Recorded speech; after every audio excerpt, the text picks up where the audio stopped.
안녕하세요, 테크몽입니다. 지난 영상에서는 갤럭시 워치 5가 4랑 비교했을 때 얼마나 차이가 나는지 아주 자세히 설명드렸으니까 이번 영상에서는 갤럭시 워치 5 프로에 대해서 아주 자세히 알아볼게요. 처음엔 뭐 이렇게 만들었나 라는 생각이 들기도 한 부분이 좀 많이 있었는데 실제로 써보니까 꽤나 만족스러운 부분도 많았고 여전히 뭐 이렇게 만들었나 싶은 부분도 있었거든요. 그래서 지금부터 진하게 알려드릴게요.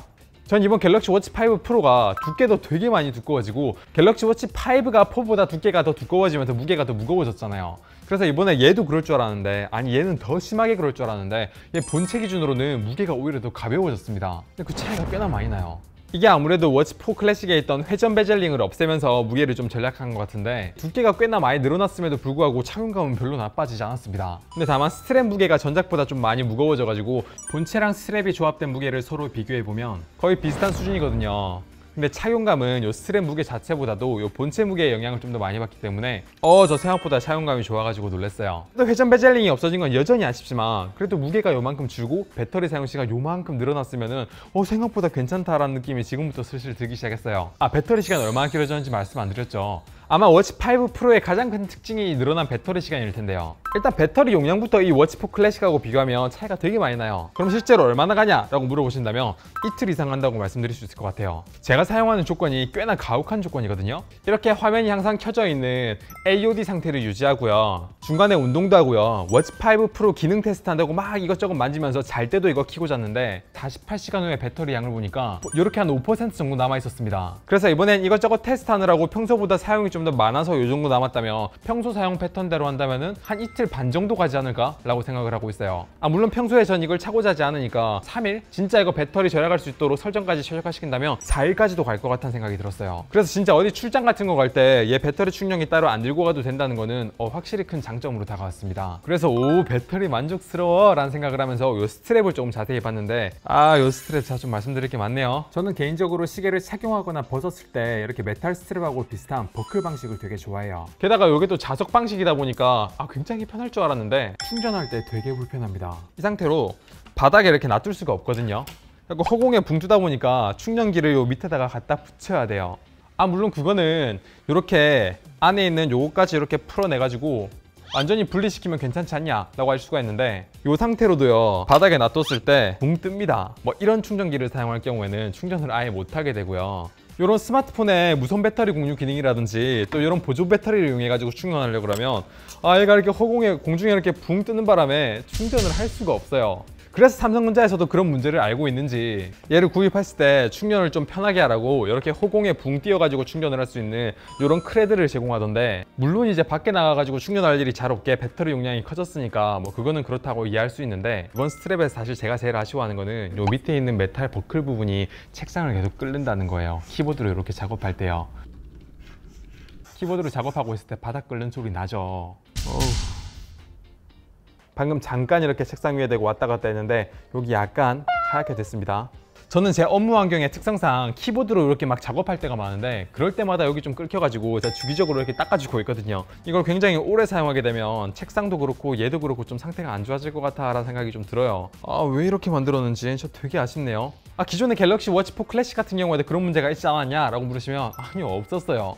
그때도요, 이렇게 메탈 버클 부분이 있긴 했었는데 얘를 이렇게 착용하고 나면요, 바닥에 닿는 부분은 요 메탈 버클 부분이 아니라 여기는 이 실리콘 부분이 바닥에 닿기 때문에 바닥에 이렇게 닿았을 때 바닥을 끓는 문제는 없었거든요. 요 스트랩은 기존에 있는 워치 4 클래식이라든지 워치 4에 있는 모든 스트랩하고 호환이 되거든요. 그래서 다른 스트랩으로 좀 바꿀까를 생각하고 있습니다. 그럼 이제 갤럭시 워치 5 프로가 기존에 있는 워치 5랑 가장 차이가 날 거라 생각되는 부분은 갤럭시 언팩 때도 그랬고 배터리 다음으로는 바로 운동 기록 부분이 아닐까 싶어요. 근데 실제로 제가 운동을 한번 해봤는데 순수 기록적인 측면에서는 별 차이가 없습니다. 갤럭시 워치 4나 갤럭시 워치 5나 갤럭시 워치 5 프로나 셋 다 운동 기록은 별 차이가 없어요. 그럼 이제 궁금한 거는 이 갤럭시 워치 5 프로에서만 지원한다는 GPX 저장 및 불러오기 기능인데요. GPX라 그러면 이름이 되게 있어 보이는데 사실 별거 없습니다. 그냥 제가 예전에 뛰었던 운동 기록 혹은 다른 사람이 뛰었던 그 운동 기록 경로를 제가 그냥 불러와가지고 그 경로를 따라가면서 제가 운동을 할 수 있다 이런 거예요. 근데 이게 갤럭시 언팩에서는 이게 자전거 타는 걸로 이렇게 시범을 보였던데 제가 좀 써보니까 왜 그런지 알겠더라고요. 이게 자전거하고 하이킹 할 때만 이 GPX 기능 이용하는 게 되고요, 일반 달리기 할 때는 이걸 이용할 수가 없습니다. 제가 이때 광교 호수공원을 한 20분 정도 이렇게 뛰었어요. 여기에서 오른쪽 위에 있는 여기 점점점을 누르게 되면 GPX 파일로 내보내기가 있거든요. 이걸로 이렇게 내보내기를 누르면 파일 이름이 이렇게 저장이 되고요. 그리고 제가 만약에 운동을 하는데 예를 들면 달리기 말고 자전거라든지 하이킹을 탄다고 쳐요. 그럼 이거를 하게 되면 여기 목표를 경로 목표라는 게 있거든요. 요걸 누르면은 제가 예전에 뛰었던 요 GPX 경로를 받아가지고 이대로 똑같이 뛸 수 있다는 겁니다. 이 버튼을 눌러가지고 제가 저장했던 GPX 파일을 불러올 수가 있어요. 물론 제가 저장했던 게 아니라 다른 사람이 뛰었던 경로를 받아가지고 제가 그대로 이렇게 뛸 수도 있는 겁니다. 물론 이제 스마트폰을 거치지 않고 갤럭시 워치 자체에서도 여기에서 뭐 하이킹을 한다 그러면 목표를 설정해가지고 경로를 선택하게 되면 폰에서 GPS 경로를 선택해가지고 추가할 수도 있어요.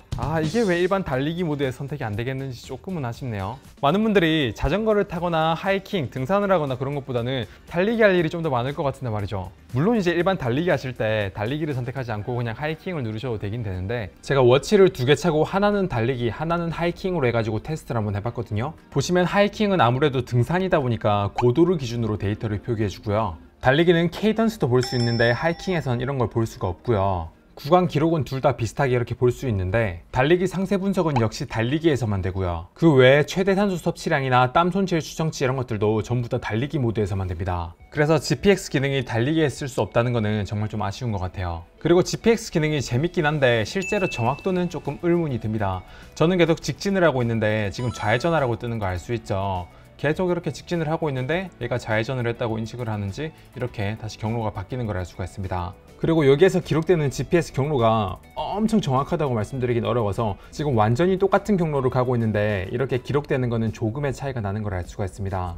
그래도 재밌는 점은 목적지에 도착했을 때 마치 자동차 내비게이션 하는 것처럼 목적지에 도달했다라고 이렇게 알림이 뜨는 거 보니까 뭔가 달성하는 재미가 있는 거는 확실히 있는 것 같아요. 그래서 이 GPX 기능 워치 5 프로 쓰면 꽤 재밌게 쓸 수 있겠다 하실 수 있는데 사실 이거 워치 5 프로 없어도 스마트폰 자체 삼성 헬스로 되는 기능이에요. 그래서 스마트폰 없이 워치만 들고 왔을 때 이렇게 경로 기록하는 거를 생각하신 분이라면 모를까 그게 아니라면 이게 많은 분들에게 얼마나 매력적일지 조금 의문이 들긴 합니다.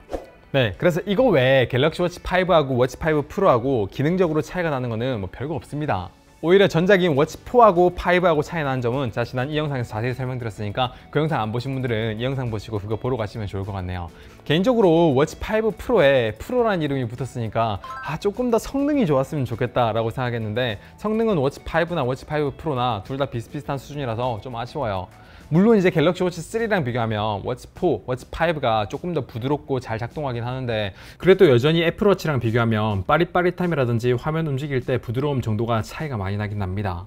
그래서 이제 결론적으로 이 제품에 대해서 제가 어떻게 생각하는지를 좀 말씀을 드리면 확실히 배터리 사용 시간은 정말 만족스럽고요. 착용감도 제 생각보다 훨씬 더 괜찮았고 디자인도 처음에 렌더링 봤을 때는 무슨 되게 이상하다라는 생각이 들었는데 이 정도면은 실제 봤을 때도 꽤나 괜찮았어요. 워치 5 시리즈에 적용된 사파이어 글라스가 조금 반사가 있긴 하지만 내구성은 확실히 좋아지기도 했고요. 그래서 소프트웨어적으로 업데이트된 것도 좀 많아가지고 저 되게 괜찮게 생각합니다. 근데 다만 기본 스트랩이 좀 많이 아쉬운 부분이 좀 있었고 다소 좀 비싼 가격과 GPX 기능이 다소 좀 아쉽다. 그리고 디자인은 좀 호불호가 갈릴 수가 있는 부분이고 요 기존에 있었던 물리 회전 베젤링을 사용할 수 없게 된 거는 좀 아쉬워가지고 확실히 일장일단이 있는 것 같아요. 그래서 이번 갤럭시 워치 5라든지 또 전작인 갤럭시 워치 4 같은 거 구입 정보라든지 스펙에 대해서는 제가 영상 본문에 더보기에 남겨놓을 테니까 그거 참고하시면 좋을 것 같고요. 이번 영상은 여기까지 하겠습니다.